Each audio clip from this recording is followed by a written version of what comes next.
महाभारत की कथा जितनी रोचक है उतनी ही रहस्यमयी भी है।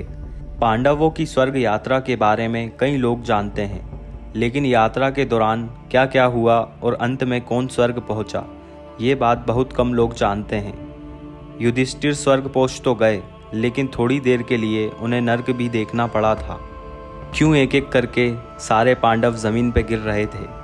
युधिष्ठिर के साथ स्वर्ग पहुंचने वाला कुत्ता कौन था, क्या है इसके पीछे की पौराणिक कथा, आइए जानते हैं।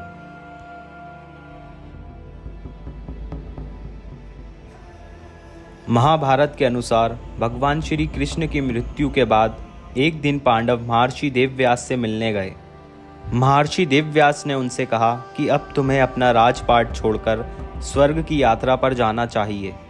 महर्षि की बात मानकर सबसे पहले युधिष्ठिर ने परीक्षित का राज अभिषेक कर दिया और धृतराष्ट्र के अंतिम पुत्र यानी युयुत्सु को उसका संरक्षक बना दिया।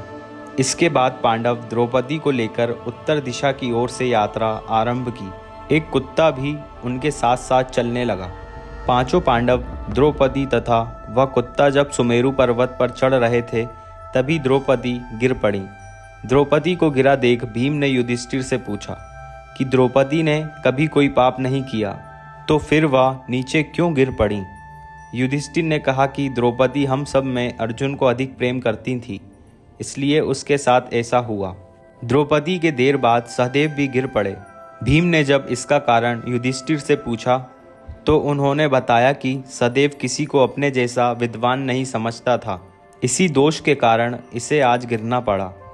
इसके बाद नकुल भी गिर पड़े। भीम ने जब युधिष्ठिर से इसका कारण पूछा तो उन्होंने बताया कि नकुल को अपने रूप पर बहुत अभिमान था, इसलिए आज उनकी यह गति हुई है। यही हाल अर्जुन का भी हुआ। तब युधिष्ठिर ने बताया कि अर्जुन को अपने पराक्रम पर बहुत अभिमान था, इसलिए आज उसकी यह गति हुई है। कुछ देर बाद भीम भी गिर पड़े। जब भीम ने गिरते समय युधिष्ठिर से इसका कारण पूछा तो उन्होंने कहा, तुम अपने बल का झूठा प्रदर्शन करते थे, इसलिए तुम्हें आज भूमि पर गिरना पड़ा है। यह कहकर युधिष्ठिर आगे चल दिए, केवल वह कुत्ता ही उनके साथ चलता रहा। कुछ देर बाद स्वयं देवराज इंद्र अपना रथ लेकर युधिष्ठिर को स्वर्ग ले जाने के लिए आए। तब युधिष्ठिर ने इंद्र से कहा कि मेरे भाई और द्रौपदी मार्ग में ही गिर पड़े हैं, उन्हें भी स्वर्ग ले चलिए। इंद्र ने कहा कि वे पहले ही शरीर त्याग कर स्वर्ग पहुंच चुके हैं और आप सात शरीर स्वर्ग में जाएंगे। युधिष्ठिर ने अपने साथ चल रहे कुत्ते को भी स्वर्ग ले जाने की बात कही, लेकिन देवराज इंद्र ने ऐसा करने से मना कर दिया। तभी चमत्कार हुआ और वह कुत्ता यमराज यानी अपने वास्तविक स्वरूप में आ गया। प्रसन्न होकर देवराज इंद्र युधिष्ठिर को अपने रथ में बैठाकर सात शरीर स्वर्ग ले गए। युधिष्ठिर जब स्वर्ग पहुँचे तो वहाँ उन्हें अपने भाई दिखाई नहीं दिए।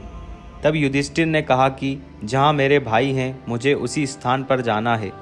देवराज इंद्र के कहने पर एक देवदूत युधिष्ठिर को एक ऐसी जगह ले गए जहाँ काफ़ी दुर्गंध थी और दुखी लोगों की आवाज़ें सुनाई दे रही थी।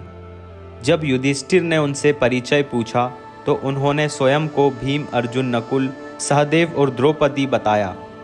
अपने भाइयों की ऐसी हालत देख युधिष्ठिर ने उसी दुर्गम स्थान पर रहने का निश्चय किया। जब देवदूत ने यह बात जाकर देवराज इंद्र को बताई तो वे स्वयं वहां आए।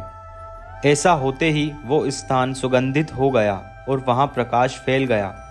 देवराज इंद्र ने युधिष्ठिर को बताया कि तुमने छल से गुरु द्रोणाचार्य को उनके पुत्र की मृत्यु का विश्वास दिलाया था, इसलिए तुम्हें थोड़ी देर के लिए नरक देखना पड़ा। इसके बाद देवराज इंद्र ने युधिष्ठिर को देव नदी में स्नान करवाया, जिससे उन्होंने मानव शरीर का त्याग कर दिया और एक दिव्य शरीर धारण कर लिया। इस शरीर के साथ देवराज इंद्र युधिष्ठिर को स्वर्ग ले गए। मुझे उम्मीद है आपको वीडियो पसंद आई होगी।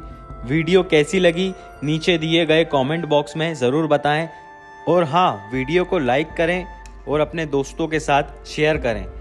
दोस्तों, फिर मिलेंगे एक नई अनसुनी पौराणिक कथा के साथ। जब तक के लिए इस चैनल को सब्सक्राइब करना ना भूलें।